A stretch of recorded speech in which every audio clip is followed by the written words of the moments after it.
और वो छुटकारा अपने जीवन में चाहते हैं। पर यीशु को आप अपने जीवन को समर्पित करें। आप यीशु को तो जानते हैं, उसके वचनों को तो जानते हैं, उसके नाम को तो जानते हैं, पर उसको मान नहीं रहे, उसको पहचान नहीं रहे। यस, उसको मानना जरूरी है। जानता तो सारा संसार है, पर मानते बहुत कम लोग हैं। क्या आप कहीं उन लोगों में से तो नहीं है कि जो जानते हैं पर मानते नहीं? प्रियो, आपको मानना है। यीशु को आपसे प्यार करता है, वो कहता मैं तुम्हें नहीं छोड़ूंगा। यीशु आपसे प्यार करता है, यीशु आपको चाहता है। वो नहीं चाहता है आपके जीवन की आपका जीवन नष्ट हो जाए। वो चाहता है आप बचाए जाए। यस, प्रभु आपसे प्यार करता है। इसीलिए बहुत से लोगों के आशीष रुकी हुई है, क्योंकि आप मान नहीं रहे हो उस बात को कि यीशु ही प्रभु है, यीशु ही छुड़ाता है। आप यीशु से ज्यादा मनुष्यों के ऊपर भरोसा ज्यादा करते हो, पर उनसे आप कुछ नहीं मिलेगा। मनुष्य से आप कुछ प्राप्त नहीं कर पाओगे। आपकी आंखें आप प्रभु यीशु की ओर लगाए। देखो, छुटकारा वहीं से मिलेगा, सहायता और मदद वहीं से मिलेगी। आइए प्रभु की आराधना करें। धन्यवाद। Thank you Lord. Worship you Jesus, worship you Lord. Touch your people. अपने लोगों को छू आज। हाँ, प्रभु से कहे तेरी पनाह में मैं पाऊं Schiff. Yes Lord, thank you Jesus.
कुछ भी ना कमी, तुझको ही चाहूं, तू मेरी जिंदगी, तेरी शरण में, तेरी शरण में है कुछ भी ना कमी, तुझको ही चाहूंगा, तुझको ही चाहूं, तू मेरी जिंदगी, तुझको ही मैं चाहूं,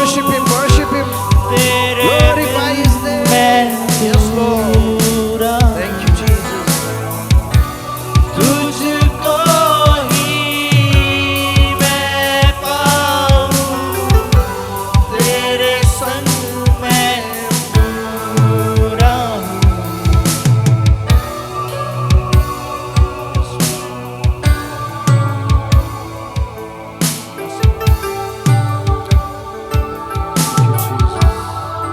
Thank you, Jesus. तुझमें है महफूज ये जीवन मेरा, तू है जीने की वजह, Yes, Lord. तू वजूद है मेरा, तू ही पहचान यीशु, तू ही है। तुझको ही मैं चाहूं, तेरे बिन मैं अधूरा हूँ। तुझको ही मैं पाऊं, तेरे संग मैं पूरा हूँ।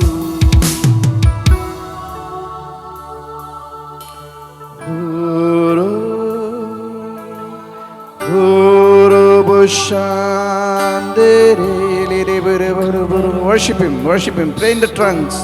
प्रार्थना करें अन्य भाषा में। ओरे भो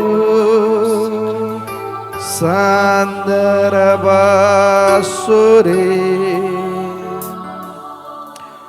ओरो बोशांदे ले बो सेंदेरे बोसु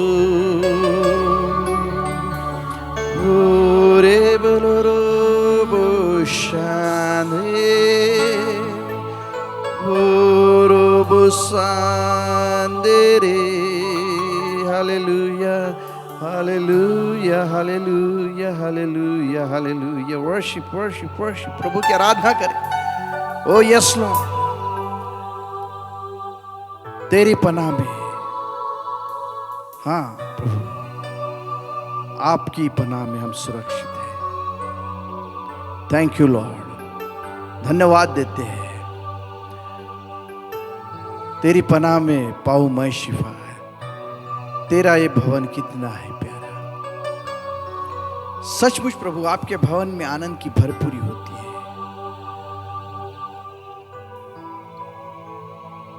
धन्यवाद हो यीशु, धन्यवाद हो यीशु। आप हर एक से बात कर रहे हैं। आज परिवारों में लोग इकट्ठा हुए हैं और आपकी उपस्थिति को महसूस कर रहे हैं। उस पवित्र आत्मा की सामर्थ्य को महसूस कर रहे हैं अपने अपने घरों में। यस लॉर्ड, छू ले प्रभु, छू ले मेरे प्रिय लोगों को, छू ले मेरे भाई को, मेरे बहन को, हमारे माता पिताओं को छू ले यीशु। अपना हाथ बढ़ा प्रभु और हर एक उन मुसीबतों से, हर एक उन परेशानियों से यीशु के नाम से बाहर निकाल दे। आपकी आनंद की भरपूरी हर एक के परिवार में हम मांगते हैं यीशु के नाम से। और आप जब भी हम कुछ मांगते हैं तो उसे आप दे देते हैं प्रभु, और हम उसको यीशु के नाम से ले भी लेते हैं और धन्यवाद भी देते हैं क्योंकि तूने दे दिया है। धन्यवाद हो यीशु, आपकी महिमा और आपको ही आदर मिलता जाए। प्रार्थना यीशु के नाम से मांगते हैं, आमीन। थँक यू पास्टर वितेश, सुंदर स्तुती भक्ती आराधनेबद्दल। प्रियांनो, आपण यावेळेस पुढल्या भागाकडे वळणार आहोत आणि तो पुढला भाग आहे ताईथ आणि ऑफरिंगचा। आपण ऑनलाईन यावेळेस ताईथ आणि ऑफरिंग घेणार आहोत आणि ज्यावेळेस आपलं रेग्युलर चर्च सुरू होतील त्यावेळेस आपल्याला त्या जिवंत प्रभू परमेश्वराच्या भवनामध्ये आपले दान दशमांश आपल्याला आणायचे आहेत। तर यावेळेस प्रियांनो एक स्पेशल सॉन्ग होईल आणि त्या स्पेशल सॉन्गसाठी मी यावेळेस सिस्टर प्रार्थना देशपांडे यांना विनंती करील की त्या समोर येऊन यावेळेस देवाच्या स्तुतीसाठी गीत गातील।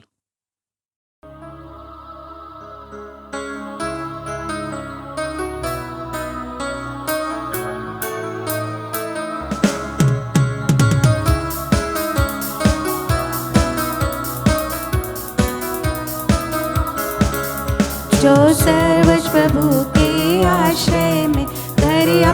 अपना बनाता है, जो सर्वोच्च प्रभु के आश्रय में घर अपना बनाता है। वो सर्वशक्तिमान की छाया तले सुकून से रहता है, वो सर्वशक्तिमान की छाया तले सुकून से रहता है। वो सहारा तेरा वही गढ़ है तेरा, वही तेरा खुदा, वो भरोसा तेरा अपने पंखों से घेर लेगा तुझे, अपने बाजू तले बना देगा तुझे। उसकी सच्चाई है ढाल इस पर, सदा तुझे जो बचाता है, जो सर्वोच्च प्रभु के आश्रय में घर अपना बनाता है।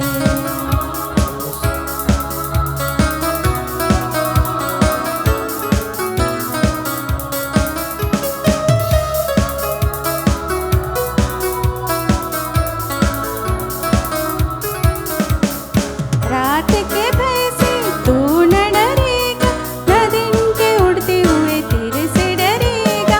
तेरे दोनों ओर हजारों गिरेंगे, लेकिन वो तेरे पास ना आएगा। वो सहारा तेरा वही गढ़ है तेरा, वही तेरा खुदा, वो भरोसा तेरा अपने पंखों से गिर लेगा तुझे, अपने बाजू तले बना देगा तुझे। उसकी सच्चाई है ढाल इस पर, सदा तुझे जो बचाता है, जो सर्वोच्च प्रभु के आश्रय में घर अपना बनाता है।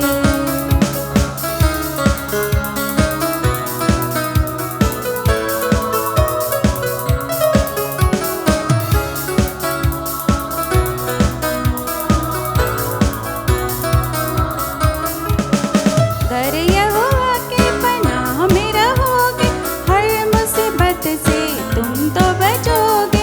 अपने फरिश्तों को आदेश देगा, तेरी राहों पर वो रक्षा करेगा। वो सहारा तेरा वही गढ़ है तेरा, वही तेरा खुदा, वो भरोसा तेरा अपने पंखों से घेर लेगा तुझे, अपनी बाजू तले बना देगा तुझे। उसकी सच्चाई है ढाल इस पर, सदा तुझे जो बचाता है, जो सर्वोच्च प्रभु के आश्रय में घर अपना बनाता है। वो सर्वशक्तिमान की छाया तले सुकून से रहता है, वो सर्वोच्च प्रभु के आश्रय में घर अपना बनाता है। Praise the Lord. Thank you sister प्रार्थना या देवाच्या सुंदर गीताबद्दल. यावेळेस प्रियांनो आपण पुढल्या भागाकडे वळणार आहोत आणि तो पुढला भाग आहेत या आठवड्यामध्ये ज्या काही आपले कार्यक्रम आहे, आपल्या काही त्याबाबतच्या सूचना आपल्याला आपले सिनियर पाळक देशपांडे साहेब आपल्याला देतील अशी मी त्यांना विनंती करतो. Praise Lord Charisma Church. परमेश्वर तुम्हा सगळ्यांना आशीर्वादित ठेवो. माझा विश्वास आहे की आम्ही सगळे निरोगी आहोत, परमेश्वराच्या कृपेत आणि दयेत आहोत आणि देवाच्या उपस्थितीमध्ये चालत आहोत. प्रियांनो, या काही अनाऊन्समेंट मी तुमच्यासमोर आणू इच्छितो त्या या प्रकारच्या आहेत. कृपा करून आपल्या वैयक्तिक प्रार्थनेमध्ये ह्या गोष्टींची आठवण ठेवा. चर्चच्या सगळ्या मेंबर्ससाठी प्रार्थनेत आठवण ठेवा. चर्चच्या यूथसाठी प्रार्थनेत आठवण ठेवा. जे तरुण मुलं आहेत, मुली आहेत, त्यांचं एज्युकेशन, त्यांचे जॉब्स, त्यांच्या लग्नासाठी प्रार्थनेत आठवण ठेवा. आम्ही पाळक या नात्याने आम्ही तर करतोच, पण मी तुम्हालाही विनंती करतो पण की तुम्ही पण या सगळ्या गोष्टीसाठी प्रार्थनेत राहा. आपले बिशप डॉक्टर सतीश रायबोडे साहेब, त्यांच्या पत्नी सिस्टर माली अक्का, त्यांची मुलं निकी, रिकी, जॉर्ज, त्यांच्या संपूर्ण कुटुंबासाठी प्रार्थनेत राहा. त्यांना परमेश्वराने उत्तम आरोग्यात ठेवावं. देवाची मोठी सेवा त्यांच्याकडून आणखी मोठ्या प्रमाणावर करून घ्यावी म्हणून प्रार्थनेत ठेवा, आठवण ठेवा. त्याचप्रमाणे आपल्या राष्ट्रासाठी या संपूर्ण जगामध्ये जे कोरोना व्हायरसचं महामारी सुरू आहे त्यासाठी प्रार्थना करीत राहा की देवाने ती महामारी थांबवावी. आपला वचन, आपला शब्द, आपली आज्ञा आणि हुकूम पाठवून त्यापासून आपल्या या संपूर्ण मानवजातीला मुक्ती द्यावी, बरं करावं म्हणून प्रार्थनेत आठवण ठेवा. देव आमच्या प्रार्थना नक्कीच ऐकेल. आपल्या देशासाठी, देशाच्या सगळ्या मंत्र्यांसाठी, आपल्या राज्याच्या मंत्र्यांसाठी प्रार्थना करा की देवाने त्यांना सुबुद्धी द्यावी आणि आपल्या जनतेसाठी, आपल्या देशासाठी उत्तम ते त्यांनी करावं म्हणून प्रार्थनेत आठवण ठेवा. प्रियांनो, त्याचप्रमाणे या आठवड्यामध्ये काही लोकांचे वाढदिवस आणि वेडिंग ॲनिव्हर्सरीज आहे, ते आपण स्क्रीनवर पाहूया.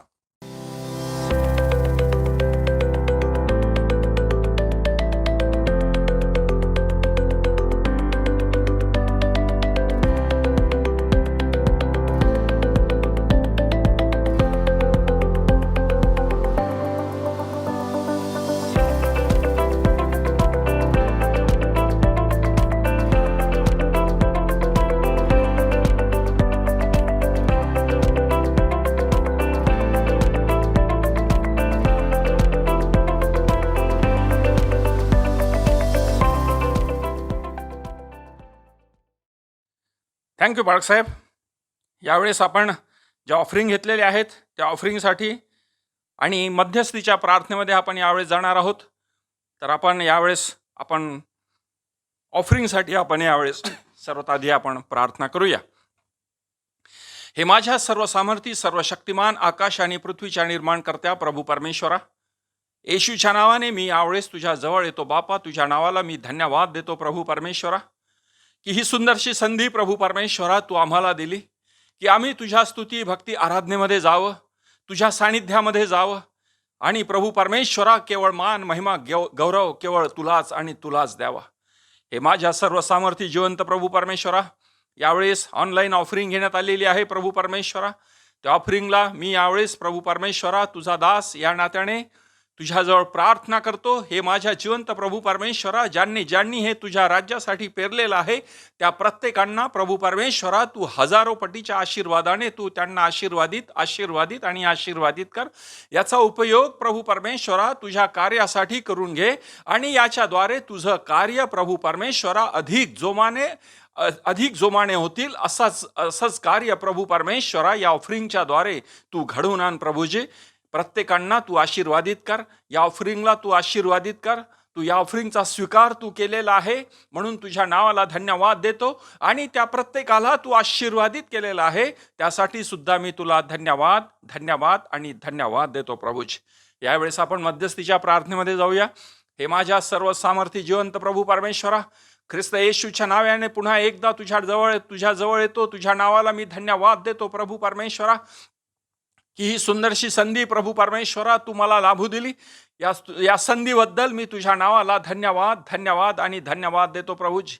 हे माझ्या जिवंत प्रभू परमेश्वरा, यावेळेस बापा या संपूर्ण देशामध्ये जी महामारी चालू आहे, जे संकट चालू आहे प्रभू परमेश्वरा, त्याच्याद्वारे प्रभू परमेश्वरा प्रत्येक मानव हा संकटामधून जात आहे प्रभू परमेश्वरा. यावेळेस प्रभू परमेश्वरा ही संपूर्ण परिस्थिती बापा तू आपल्या पवित्र हातामध्ये घे, आपल्या नियंत्रणामध्ये घे आणि प्रभू परमेश्वरा कोणाचाही याद्वारे नाश होऊ देऊ नकोस. तर प्रत्येकाला प्रभू परमेश्वरा उत्तम आणि दैवी आरोग्य तुझ्या वचनाप्रमाणे तू त्यांना देऊन तू त्यांना आशीर्वादित आणि आशीर्वादित कर प्रभूजी. प्रत्येकांना बापा रोजची भाकर रोज खावयास दे. कोणालाही प्रभू परमेश्वरा उपाशी राहू देऊ नकोस. प्रत्येकांची तहान आणि भूक प्रभू परमेश्वरा तुझ्या स्वर्गीय भांडारामधून तू पूर्ण कर आणि प्रत्येकांना प्रभू परमेश्वरा तू आशीर्वादित कर. कारण प्रभू परमेश्वरा तू आपल्या एकुलत्या एक पुत्राला या जगामध्ये यासाठी पाठवलेला आहे की जो कोणी त्याचवर विश्वास ठेवेल त्याचा नाश होऊ नये तर त्याला सार्वकालिक जीवन प्राप्त व्हावं. होय माझ्या जिवंत प्रभू परमेश्वरा, तू प्रत्येकांना तू सार्वकालिक जीवन दे आणि प्रभू परमेश्वरा प्रत्येकांना तू आशीर्वादित कर प्रभूजी. जे आजाराने पीडित आहे प्रभू परमेश्वरा त्या प्रत्येकांसाठी तुझ्याजवळ प्रार्थना करतो. प्रत्येकांचं अंथरूण तुझ्या वचनाप्रमाणे तू बदलव आणि प्रभू परमेश्वरा तू त्या प्रत्येकांना उत्तम दैवी आरोग्य देऊन बापा तू त्यांना आशीर्वादित कर प्रभूजी. हा देश चालवण्यासाठी प्रभू परमेश्वरा जे मंत्रीगण तू तयार केलेला आहेस ते प्रत्येक मंत्र्यांवर प्रभू परमेश्वरा, प्रत्येक अधिकाऱ्यांवर प्रभू परमेश्वरा तुझं वर्चस्व असू दे. माझ्या राजा प्रत्येकांना तुझ्या सामर्थ्य हातामध्ये घे. प्रत्येकांना उत्तम दैवी आरोग्य दे. प्रत्येकांना प्रभू परमेश्वरा उत्तम ज्ञान आणि बुद्धी दे. या देशाचा नाश होणार नाही तर प्रभू परमेश्वरा या देशामध्ये केवळ तुझ्याच नावाचा गौरव होतील असं कार्य प्रभू परमेश्वरा तू या देशामध्ये कर बापा. जे जे तुझे सेवक प्रभू परमेश्वरा यावेळेस ऑनलाईन प्रभू परमेश्वरा संदेश देत आहे, ऑनलाईन सभा घेत आहे, ऑनलाईन तुझं नाव उंच करीत आहे, त्या प्रत्येकांना तू आशीर्वादित कर. त्यांच्या परिवारांना प्रभू परमेश्वरा तू आशीर्वादित कर बापा. प्रत्येक सेवकांवर तुझी दया, तुझी कृपा, तुझा आशीर्वाद हा नेहमीसाठी असू दे आणि त्यांच्या सेवेला तू आशीर्वादित कर. त्यांच्या सेवेच्या द्वारे तू इतरांना आशीर्वादित आशीर्वादित आणि आशीर्वादित कर प्रभूजी. मी यावेळेस आमचे आदरणीय अभिषिक्त डॉक्टर बिशप सतीश रायवर्डे साहेब आणि त्यांची संपूर्ण फॅमिलीसाठी मी यावेळेस तुझ्याजवळ प्रार्थना करतो. रोनाल्ड रायवर्डे यांच्यासाठी मी तुझ्याजवळ प्रार्थना करतो. प्रत्येकांना प्रभू परमेश्वरा तू आपल्या पवित्र हातामध्ये घे. प्रत्येकांना उत्तम दैवी आरोग्य देऊन तू त्यांना आशीर्वादित कर. हे तुझी सेवा करीत असताना प्रभू परमेश्वरा तू त्यांच्या सेवेला तू आशीर्वादित कर आणि त्यांच्या सेवेच्या द्वारे तू इतरांना आशीर्वादित कर प्रभूजी. ते ऑनलाईन मेसेज देत असताना प्रभू परमेश्वरा त्या मेसेजच्या द्वारे केवळ तुझ्या नावाचा गौरव व्हावा आणि त्याद्वारे इतर लोक आशीर्वादित व्हावे आणि त्यांचं मन बदलवावं असंच कार्य प्रभू परमेश्वरा त्यांच्या संदेशाच्या द्वारे तू घडवून आण. आणि प्रभू परमेश्वरा तू त्यांच्या संपूर्ण कुटुंबाला तू आशीर्वादित कर. तू त्यांना माझी बहीण मालिताई यांना तू उत्तम दैवी आरोग्य देऊन तू त्यांना आशीर्वादित आणि आशीर्वादित कर प्रभूजी. प्रत्येक तरुण मुलींसाठी मी तुझ्याजवळ यावेळेस प्रार्थना करतो. प्रत्येक तरुण मुलींवर प्रभू परमेश्वरा तुझा पवित्रतेचा हात यांच्यावर नेहमीसाठी असू दे. प्रभू परमेश्वरा प्रत्येक वाईट नजरेपासून तू यांचं संरक्षण कर. तू यांना योग्य ज्ञान, बुद्धी, शक्ती, सामर्थ्य दे. यांना तुझ्या भयात, तुझ्या वचनात, तुझ्या मार्गदर्शनामध्ये ठेव आणि प्रभू परमेश्वरा तू त्यांना आशीर्वादित आणि आशीर्वादित कर प्रभूजी. कॅरिश्मा फॅमिली चर्चच्या प्रत्येक मेंबरसाठी तुझ्याजवळ प्रार्थना करतो. लहान थोरासाठी प्रत्येकांच्या विचाराचा, बुद्धीचा ताबा तू घे. प्रत्येकांना प्रभू परमेश्वरा सहन शक्ती दे, सहन करण्याची शक्ती दे, सामर्थ्य दे प्रभू परमेश्वरा. प्रत्येकांना रोजची भाकर रोज तू खाव्यास दे आणि प्रत्येकांना प्रभू परमेश्वरा तुझ्या भयात, तुझ्या वचनात, तुझ्या मार्गदर्शनामध्ये ठेवून स्वर्गीय सर्व आशीर्वादाने तू त्यांना आशीर्वादित आणि आशीर्वादित कर प्रभूजी. हे माझ्या सर्व सामर्थी जिवंत प्रभू परमेश्वरा मी यावेळेस यरूशलेमेच्या शांतीसाठी तुझ्याजवळ प्रार्थना करतो.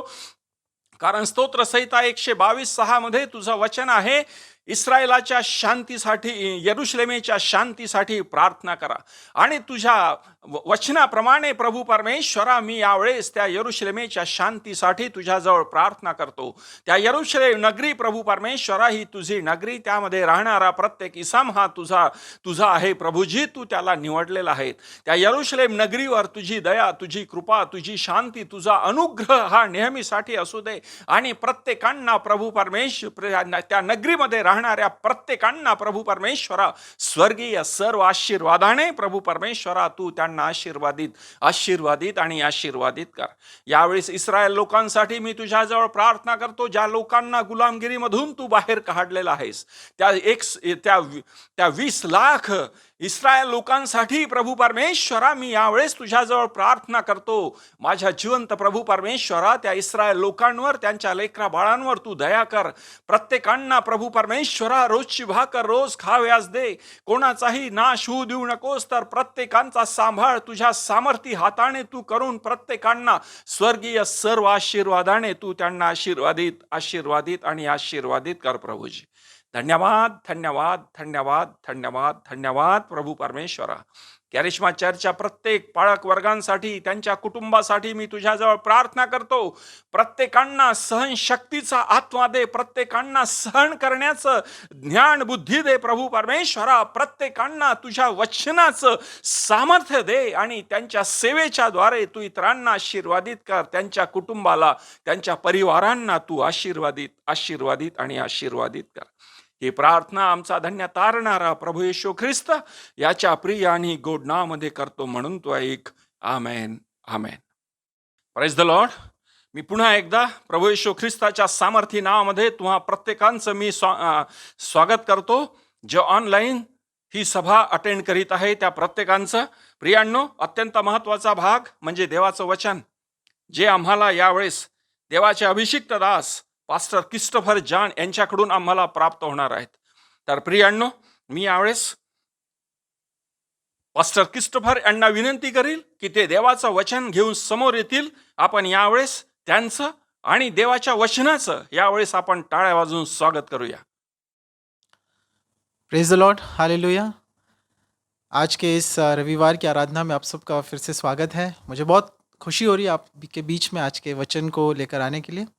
और जैसे मैं हमेशा अपने यूथ फेलोशिप के साथ में मैं कहता हूं और यही करता हूं, आप मेरे पीछे कह सकते हैं कि यीशु ही प्रभु है, यीशु ही प्रभु है। Praise the Lord. तो आइए हम आज के जिस वचन में हम लोग ध्यान करेंगे वो मैंने लिया है दानियल नबी की पुस्तक, उसके 9 अध्याय में। दानियल की यह जो किताब है उसमें यह जो अध्याय है ये बहुत ही महत्वपूर्ण और काफ़ी इसका प्रभाव है बाइबल में और पूरे दुनिया के इतिहास में भी। तो इस वचन से हम लोग, इस अध्याय में हम लोग आज हम देखेंगे और इससे हम जानेंगे। इससे पहले कि हम दानियल उसके 9 अध्याय को हम पढ़ें और उसमें से हम आज की ये शिक्षा या आज के वचन को देखें, मैं चाहूँगा कि हम लोग दानियल उसके दूसरे अध्याय और उसके 22वें पद में मैं पढ़ना चाहूँगा आपके लिए। दानियल यहाँ पर प्रार्थना करता है और उसे जब पता लगता है कि नबूकदनेस्सर राजा ने एक स्वप्न देखा है और वह किसी को यह नहीं बता रहा है कि वो स्वप्न क्या है, और वह बस चाहता है कि लोग आएँ और जो भी उसके मंत्री हैं वो आके उसको बता दें कि वो स्वप्न क्या है और उसका मतलब भी बताएं। और ऐसे समय में वो जाता है और अगर नहीं बताएंगे तो वो उनको मरवा देगा। तो दानियल जाकर प्रार्थना करता है और प्रार्थना में परमेश्वर ने उसे वह दर्शन, वह स्वप्न बता दिया, उसका मतलब भी बता दिया। तब वो ये बात कहता है, दानियल उसके दूसरा अध्याय और उसका 22 पद, वही गूढ़ और गुप्त बातों को प्रकट करता है। वह जानता है कि अंधियारे में क्या है और उसके संग सदा प्रकाश बना रहता है। प्रियो, परमेश्वर ही है जो जानता है कि अंधियारे में, अंधकार में क्या है। आज जब हम ऐसी स्थिति में रह रहे हैं, ऐसी परिस्थिति में रह रहे हैं, हमें नहीं मालूम है कि फ्यूचर में क्या होगा। बहुत से लोग क्लेम कर रहे हैं, किसी को पता नहीं। कोई कहता है कुछ दिनों में सब ठीक हो जाएगा, कोई कहता है कुछ दिनों में वैक्सीन आ जाएगी। हमें नहीं पता है कि कब तक इस तरह की परिस्थितियां चलेंगी और बहुत सारे लोग अंधकार में हैं, लेकिन कोई नहीं बता सकता। लेकिन सिर्फ बाइबल में दानियल इस बात की घोषणा करता है कि परमेश्वर ही है जिसे पता है कि अंधकार में क्या है। सिर्फ परमेश्वर बता सकते हैं, क्योंकि दानियल को परमेश्वर ने ये बताया था कि नबूकदनेस्सर का स्वप्न क्या है राजा का, और उसका अर्थ भी बताया था। मैं पला बड़ा एक कोल माइंस में हूँ और खदान में, कोयला खदान में जो है नीचे में अंडरग्राउंड माइंस होती है। तो जब हम लोग नीचे जाते थे कभी घूमने वगैरह, तो वहाँ पे नीचे में एक हेलमेट पहन के जाते थे और उसमें एक छोटी सी लाइट होती थी। और जब हम एकदम नीचे जाते थे और जब अगर हम वो लाइट बंद कर दें तो इतना अंधकार हो जाता था कि हम अपने आप को भी छू कर महसूस करना पड़ता था। इतना अंधकार है कि हम उसको सोच भी नहीं सकते। और ऐसे अंधकार में अगर कोई खो जाए, कभी कभी लोग खो भी जाते थे पहले और फिर उनको 3-4 दिन खो जाते थे, कभी नहीं आ पाते थे। तो ये अंधकार में खो जाते हैं लोग। फिर आज भी ऐसी समस्याएं और ऐसे गतिविधियां हो रही हैं दुनिया में कि लोग अंधकार में हैं। कई लोग जो है वो सुसाइड कर रहे हैं, या बहुत सारे लोगों को पता नहीं क्या करना है, कैसे आगे भविष्य है। लेकिन प्रियो, परमेश्वर का वचन हमें धाड़स देता है और यह आशा देता है कि उसमें सारे उत्तर है और परमेश्वर को अंधकार में भी क्या हो रहा है यह भी पता है। तो आइए हम उन वचनों के द्वारा हम ये देखेंगे। इस जो अध्याय है दानियल उसका 9 अध्याय, इसमें 2 बातें, एक तो प्रार्थना, दानियल की प्रार्थना, और दूसरा भविष्यवाणी। इन दोनों बातों को हम देखेंगे। दानियल के बारे में हम सब जानते हैं। थोड़ा सा मैं आपको बताऊं कि दानियल जो है वो जब सिर्फ 15 साल का था तब नबूकदनेस्सर राजा आकर उसने जो है यरूशलेम पर चढ़ाई की और उसको जीत लिया और उस मंदिर को भी तबाह कर दिया, यरूशलेम के मंदिर को उसको जला दिया, सारा सोना निकाल लिया। और जब उसको ये कर रहा था तो उसको पता चला कि उसके पिताजी जो नबूकदनेस्सर हैं उनकी मृत्यु हो गई या बहुत बीमार हैं, तो वो चला जाता है और साथ ही साथ वो अच्छे कुछ लोगों को, जवानों को ले जाता है, जिसमें से एक दानियल है और उसके 3 दोस्त हैं। और उस समय दानियल जो है करीब 15 साल का है और वहाँ से वो पहुँचता है बेबीलोन में। बेबीलोन में आप जानते हैं कि वो भोजन खाने से मना करता है राजा का, और उसके बाद जब उसकी परीक्षा होती है तो पता लगता है कि दानियल और उसके दोस्त जो है स्वास्थ्य बहुत अच्छा है उनका। दूसरा, वे लोग जो है वो 10 गुना ज़्यादा दूसरे लोगों से, दूसरे जो जवान थे, जो भी थे, दूसरे राज्यों से आए थे, उनसे ज़्यादा बुद्धिमान है, क्योंकि परमेश्वर ने बुद्धि दी। और तीसरी बात थी कि परमेश्वर ने उन्हें ऐसा दान वरदान दिया था कि ये स्वप्न और दर्शन को जान सकते थे और उसका मतलब भी बता सकते थे। तो ये ऐसी आशीष उनको मिली थी दानियल को। आगे हम देखते हैं कि दानियल को बहुत ऊंचे पद पे पहुंचाया गया, वो मंत्री तक बन गया, और फिर बहुत सारे उनके जीवनों में आशीष और आश्चर्यकर्म हुए। उसने बहुत सारे दर्शनों का सही सटीक बात बताई, कैसे भविष्यवाणी होगी, ये सब उसने बताया। और आगे हम ये भी देखते हैं कि उसके 3 दोस्तों को जो है वो आग की भट्टी में डाला गया, वहाँ पर भी वो वहाँ से बाहर सुरक्षित निकल आए, परमेश्वर ने उन्हें बचाया। दानियल को खुद एक शेर की गुफा में डाल दिया गया, शेरों की गुफा में, लेकिन वहाँ से भी वो जीवित बाहर आया, और उसको देखकर उस राजा ने भी परमेश्वर की महिमा करी। और नबूकदनेस्सर राजा और दारा राजा, ये सब परमेश्वर की जीवित यहोवा की महिमा करते हैं दानियल के कारण। दानियल का इतना प्रभाव था बेबीलोन में और उन राजाओं के बीच में, चाहे वो बेबीलोन के राजा हो, बाबुल के राजा, या फिर मीदो पर्शिया के राजा, फारसी राजा। ऐसा एक व्यक्ति, इतना प्रभावी व्यक्ति, इतना नामी व्यक्ति, ऐसा व्यक्ति जिसको सब बातें पता है, भविष्यवाणियाँ की बातें पता, उसने सही सटीक किया। उसके बारे में लिखा है कि 9 अध्याय का पहला पद मैं पढ़ता हूँ। मादी श्रेयस का पुत्र दारा, जो कसदियों के देश का राजा ठहराया गया था, उसके राज्य के पहले वर्ष में मुझ दानियल ने शास्त्र के द्वारा समझ लिया कि यरूशलेम की उजड़ी हुई दशा यहोवा के उस वचन के अनुसार जो यिर्मयाह नबी के पहुंचा था, कुछ वर्षों के बीतने पर, अर्थात 70 वर्ष के बाद पूरी हो जाएगी। उसने किताब को पढ़ा जो कि यिर्मयाह की किताब थी, और बाइबल के पुराने नियम में वो था, और उसने पढ़ा, और यिर्मयाह की किताब उसके 25वें अध्याय, और उसके आप पढ़ सकते हैं यिर्मयाह उसके 25 और 11 पद में, और 29 और 10 पद में। वहाँ पर यिर्मयाह ने लिखा था कि 70 वर्षों के बाद में वापस जो है यरूशलेम जो नगर है वो तबाह हो जाएगा, लेकिन 70 वर्ष के बाद वो वापस पुनः स्थापित होगा। और जब इसने ये किताब में पढ़ा, यिर्मयाह 25 अध्याय 11 पद में, और उसने फिर क्या किया, देखिए उसने क्या किया कि जब इसको पता चला, पहली बात कि उसने वचन को पढ़ा। वह सिर्फ अपने दर्शन, स्वप्न और अपने पोजीशन या अपने ओहदे पे नहीं रहा, उसमें कोई घमंड नहीं था, वो परमेश्वर के वचन को पढ़ रहा था। कई बार आज हम मसीहों को इसीलिए ज़रूरत है कि हम प्रभु के वचन में जाएं। आसपास अंधकार फैला हुआ है, दुनिया में किसी को पता नहीं आगे क्या होगा। हमारा एक ही उपाय है, एक ही जगह जहाँ हमें जाना चाहिए, न हमें अपने दान वरदान पे, अपने किसी चीज़ों पर, लेकिन हमें परमेश्वर के वचन पर भरोसा रखना चाहिए। और उसने वचन पर गया और उसने पढ़ा, और जब उसको पता चला यिर्मयाह में कि 70 वर्ष, आप जानते हैं कि दानियल जब यरूशलेम से निकला था तो वो कितने साल का था? 15 साल का था, और अब 70 वर्ष हो गए थे, और अब दानियल करीब 85 वर्ष का था। He was 85 years old. और जब उसको पता चला कि 70 ईयर्स अब हो चुके हैं, तो फिर देखते हैं कि वो क्या करता है। ही टेक्स एन एक्शन। और वचन जब हम पढ़ते हैं प्रियो, तो हमें वचन को पढ़कर रख नहीं देना, हमें एक्शन लेना है, हमें उस पे कार्य करना है जो वचन हमसे बात करता है। और दानियल ने उसको लेकर कार्य किया। उसने क्या किया, हम 3 पद में पढ़ते हैं। तब मैं अपना मुख प्रभु परमेश्वर की ओर करके गिड़गिड़ाहट के साथ प्रार्थना करने लगा, और उपवास कर, टाट पहन, राख में बैठकर वरदान मांगने लगा। उसने प्रार्थना की। पहली बात जो इस अध्याय में है वो प्रार्थना। दूसरा जो विषय है वो है भविष्यवाणी। पहले विषय में मैं जाता हूँ और हम देखते हैं वो है प्रार्थना करने लगा। आजकल हम लोग बहुत न्यूज़ देखते हैं, न्यूज़ पढ़ते हैं, और ये सब देखकर ऐसा लगता है कि हम विचलित हो जाते हैं।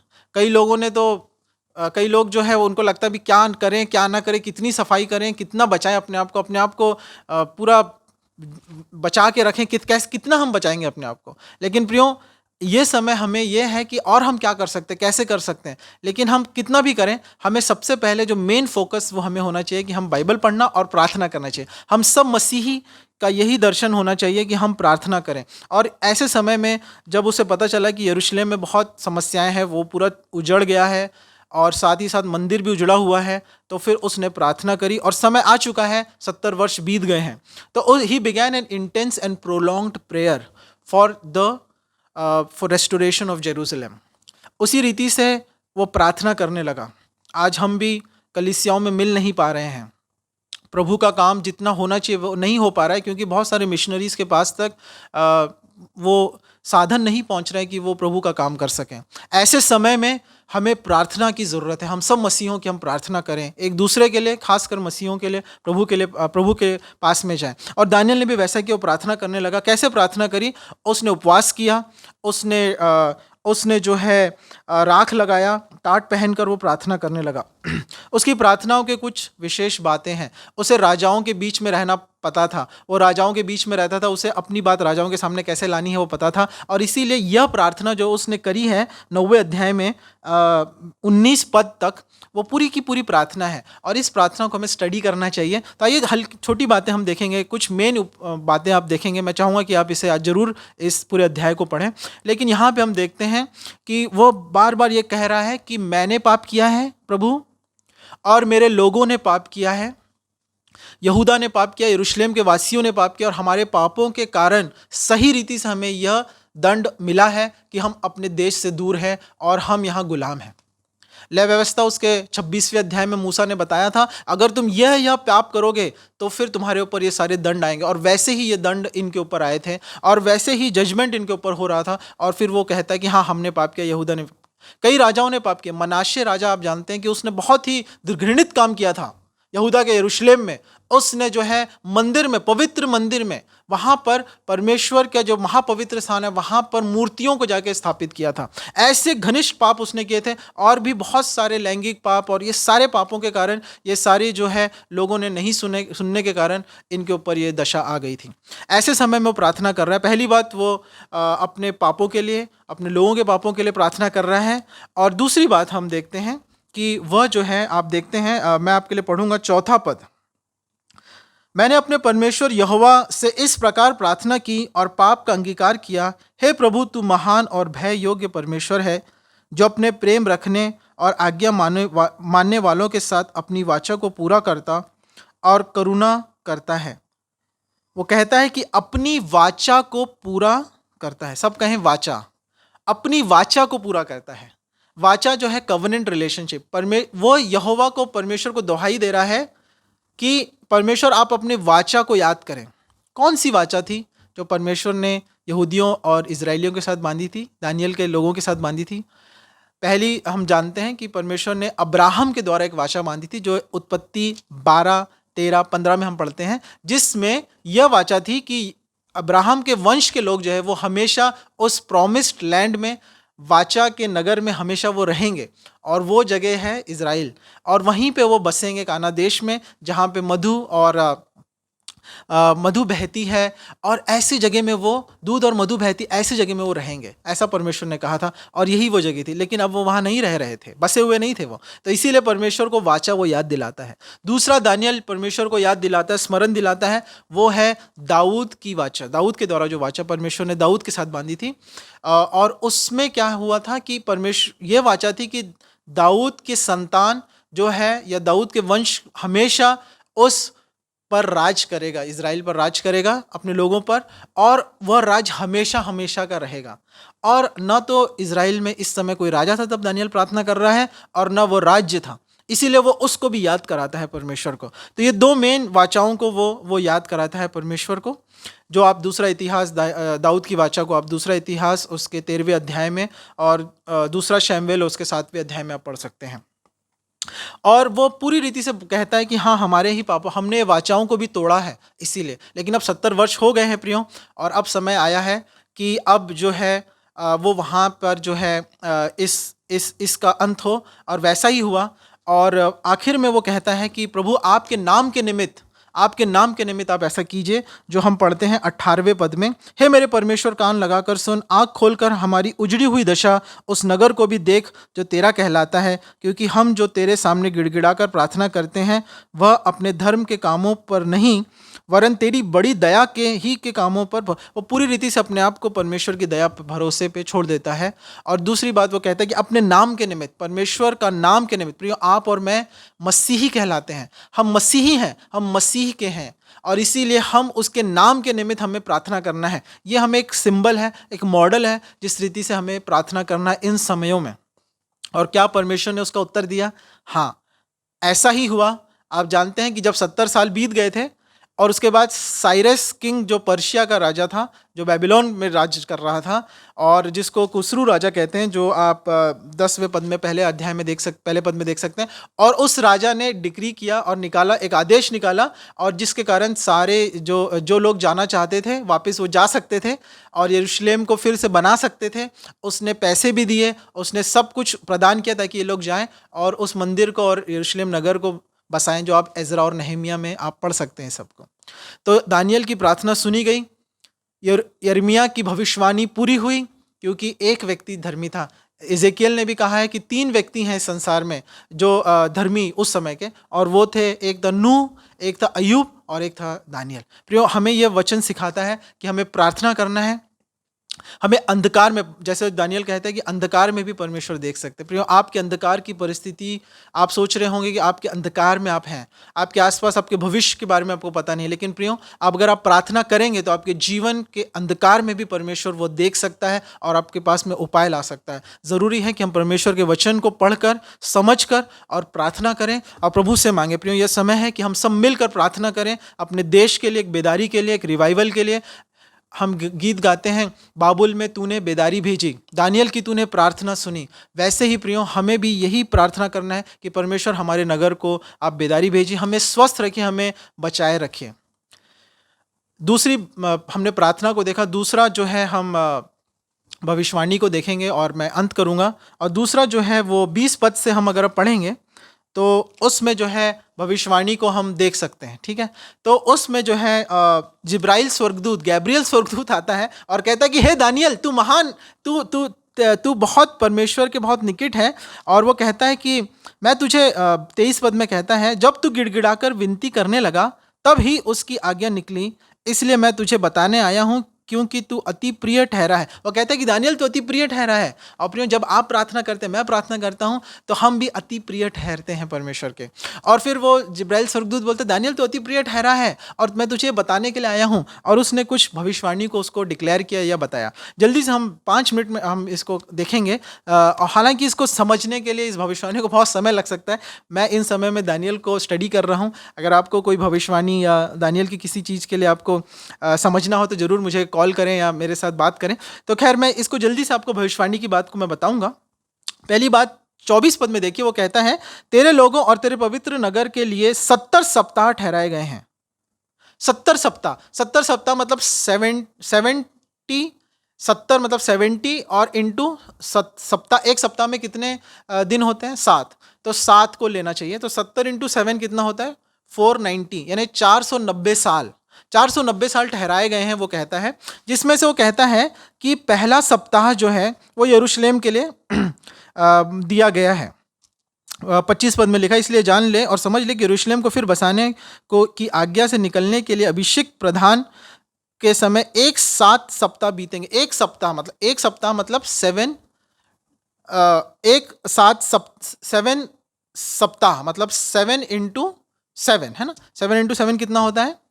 49 ईयर्स। तो 39 साल, 49 साल। तो ये एक्चुअली हुआ कि 445 बीसी से लेके 396 बीसी यानी 396 बीसी तक जो है वहाँ पर यह समय हुआ। और उसके बाद में जो है एक्चुअली यरूशलेम में बसने लग गए लोग। तो पहला पीरियड है जो 7 सप्ताह का, वो ख़त्म होता है। उसके बाद दूसरा पीरियड चालू होता है जो 62 सप्ताह का है। 26 पद में देखिए, दानियल उसके 26 पद में 9 अध्याय के, उन 62 सप्ताहों के बीतने पर अभिषेक पुरुष काटा जाएगा। 62 सप्ताह, अब आप देखिए वो चालू होता है 62 इंटू 7 करेंगे अगर आप, तो कितने साल होते हैं? 434, 434 वर्ष। ठीक है, वो चालू होता है 396 बीसी ईसा पूर्व से लेकर 30 एडी तक, यानी 30 एडी तक। और 30 एडी में क्या हुआ था? यीशु मसीह का जन्म हुआ था। 3 बीसी में उन्होंने अपनी जान दी थी। अभिषेक क्या कहता है? अभिषेक पुरुष काटा जाएगा। और अभिषेक पुरुष कौन है? यीशु मसीह है, जिन्होंने 62वें सप्ताह अंत करने के बाद में, अंत जब हुआ तब यीशु मसीह ने अपनी जान दी। और तो ये दो हो गए, तो 62 हो गया और 7 हो गया। 62 + 7 कितना होता है? 69 वीक्स खत्म हो चुके हैं। ठीक है, अब हम एक हफ्ता बचा। कितना? स्टार्टिंग में क्या कहा था? 70 सप्ताह। तो 69 हफ्ते खत्म हो गए। अब कौन सा हफ्ता बचा है? एक ही हफ्ता बचा है भविष्यवाणी का। और यह हफ्ता जो है, इसके बारे में लिखा गया है कि प्रधान आएगा। 26 पद में, उस प्रधान का अंत ऐसा होगा जैसे बाढ़ से होता है, तो भी उसके अंत तक लड़ाई होती रहेगी, क्योंकि उसका उजड़ जाना निश्चय ठान लिया गया है। और उसको जो है वो 1 सप्ताह दिया गया है। 1 सप्ताह मतलब 7 ईयर्स, 7 साल का समय है। तो हम जो बाइबल में अगर आप भविष्यवाणियों पढ़ेंगे तो वो ट्रिबुलेशन पीरियड हुए, जो ट्रिबुलेशन पीरियड में जो पहले 3.5 साल है, उसमें जो ये जो प्रधान है वो अंतिक्रिस्त है, एंटी क्राइस्ट है, वो आने वाला है और वो पूरी दुनिया पर कब्जा करने वाला है। उसके बाद 3.5 साल तक वो यरूशलेम और पूरे नगर पर पूरे अपनी जय प्राप्त करके उसको चलाने वाला है। तो ये वो आखिरी सप्ताह होने वाला है। अब मैं आपके पास में एक बैड न्यूज़ है और एक गुड न्यूज़ है। बैड न्यूज़ ये है कि बुरी खबर यह है कि ये प्रधान जो है वो 7 साल तक पूरी दुनिया पर राज करेगा। 3.5 साल तक तो पूरी दुनिया पर राज करेगा, उसका हुक्म चलेगा, ठीक है। और ये बहुत भयानक होने वाला है, जो हम पढ़ते हैं, जिसको हम ट्रिबुलेशन पीरियड कहते हैं। लेकिन अच्छी खबर यह है कि इसमें हम नहीं रहेंगे। हम मतलब आप और मैं नहीं रहेंगे, क्योंकि कलीसिया उठा ली जाएगी, क्योंकि रैप्चर जो है उसके पहले हो जाएगा। और रैप्चर जो है, जिसके बारे में पौलुस दूसरे थिस्सलुनीकियों में बताते हैं कि हमारा उठा लिया जाना, हम यीशु मसीह से मिल जाएंगे। और ये जो समय है ये सिर्फ दुनिया के बाकी बचे हुए लोगों के लिए होगा, और उसके बाद में अंत का समय आएगा, ये होगा। लेकिन आप कहेंगे कि अरे अगर 69 वीक्स हो गए हैं तो आखिरी हफ्ता क्यों नहीं हो रहा है? 30 AD में ख़त्म हुआ था 69 वीक्स, तो अब तक कितने साल हो गए हैं? अब तक वो कब होगा? वो आखिरी सप्ताह कब आएगा? ये सब दानियल को बताया जा रहा है। तो दानियल के वचन के अनुसार ये हफ्ता बहुत जल्दी शुरू होने वाला है। हम कोई प्रिडिक्ट नहीं कर सकता, कोई बता नहीं सकता कि कब शुरू होने वाला है। और ये सिर्फ प्रभुएश्वर के वचन में, प्रभु के वचन में जितना हम पढ़ेंगे हम जान पाएंगे कि वो बहुत जल्दी शुरू होने वाला है। यीशु मसीह का आना निकट है, यही हम कहते हैं। इसीलिए हमें ज़रूरत है कि हम प्रार्थना करें, हम अपने आप को तैयार करें, और हम अपने रेडी रहें, हम प्रार्थना में और भविष्यवाणी को जानकर ये हमें प्रार्थना की ओर बढ़ाएं। जैसे कि क्रिकेट मैच होता है और आखिरी में फिर जब एक सुपर ओवर होता है ना, तो सुपर ओवर होने वाला है, एक बड़ी युद्ध होने वाला है, एक बहुत बड़ा समय आने वाला है भविष्यवाणी का। लेकिन प्रियो, आइए हम इस वचनों के द्वारा हम ये जान लें कि परमेश्वर जानते हैं कि अंधकार में क्या होगा। तो आइए हम लोग प्रार्थना करें। हे परमेश्वर पिता, हम आपका धन्यवाद करते हैं आज के वचन के लिए। प्रभु, आज जितने लोगों ने इस वचन को सुना है, प्रभु आप हमें उत्साहित कर रहे हैं, इसके लिए धन्यवाद करते हैं। हमारे मनों को आप तैयार कीजिए कि हम दानियल के समान प्रार्थना करें अपने शहर के लिए, अपने कलीसिया के लिए, हम लोगों के लिए, कि उनके बीच में उद्धार आए। और हम जान लें प्रभु कि आप हमारे साथ में हैं। आपने कहा मैं तुम्हें कभी ना छोड़ूंगा, मैं तुम्हें कभी ना त्यागूंगा। आप हमारे साथ हैं, इसके लिए हम आपका धन्यवाद करते हैं। हम सारी महिमा, आदर, सम्मान आपको देते हैं। उद्धारकर्ता प्रभु यीशु मसीह के नाम से मांगते हैं, आमीन। Praise Lord. परमेश्वराची स्तुती असो. या प्रियांनो, आपण सगळेजण उभे राहूया, प्रभूची प्रार्थना म्हणूया आणि परमेश्वराचा आशीर्वाद, बेनेडिक्शन आपण घेऊन जाऊया. आपण आपल्या आपल्या ठिकाणी जिथे कुठे तुम्ही आहात, आपण उभे राहूया आणि प्रभूची प्रार्थना म्हणूया. हे आमच्या स्वर्गातील पित्या, तुझे नाव पवित्र मानले जाओ, तुझे राज्य येवो, जसे स्वर्गात तसेच पृथ्वीवरही तुझ्या इच्छेप्रमाणे हो. आमची रोजची भाकर तू आज आम्हास दे, आणि जसे आम्ही आपल्या ऋणास ऋणे सोडतो तसेच आमचे ऋणे तू आम्हास सोड, आणि आम्हास परीक्षेत आणू नकोस, तर आम्हास वाईटापासून सोडू, कारण की राज्य, सामर्थ्य आणि गौरव ही सदा सर्व काळ तुझीच आहेत. आमेन. आणि परमेश्वर पित्याचं प्रेम, प्रभू येशू ख्रिस्ताची कृपा आणि पवित्र आत्म्याची सहभागिता आणि मार्गदर्शन आज आणि सदा सर्व काळ तुम्हा प्रत्येकासोबत राहो. आणि सगळ्या देवाच्या लोकांनी, विश्वासणाऱ्यांनी म्हणावं, आमेन आणि आमेन. Praise Lord. देव तुम्हा सगळ्यांना आशीर्वादित करो.